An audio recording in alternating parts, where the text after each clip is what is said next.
On February 2, 2026, the framework that governed U.S. medical device manufacturing for nearly 3 decades changed.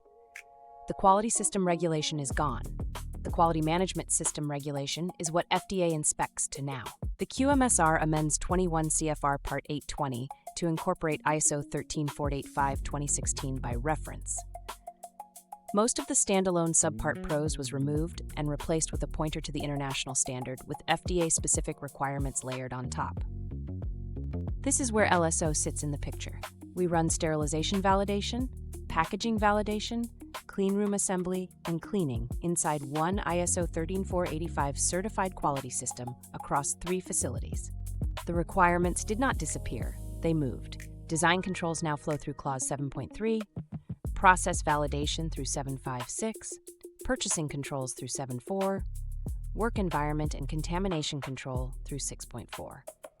FDA also retired the QSIT inspection technique and replaced it with Compliance Program 7382.850. If your internal audits and mock inspections were built around the 4 QSIT subsystems, that scaffolding needs to be rebuilt. A December 2025 technical amendment conformed references across 18 parts and 179 CFR sections. That breadth is the point. This transition touches design, purchasing, production, validation, acceptance, complaints, and CAPA at the same time. Clause 7.4 makes your suppliers your responsibility to control and monitor.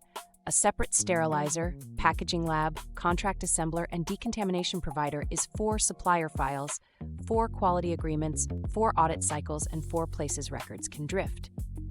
Consolidating those operations under one partner collapses the number of Clause 7.4 relationships.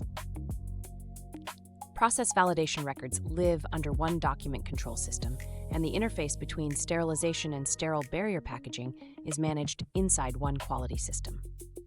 Before your next inspection, remap stale QSR citations to the ISO clauses. Confirm outsourced validations are current and reachable. Refresh supplier files against Clause 7.4. Rebuild audit materials around Compliance Program 7382.80.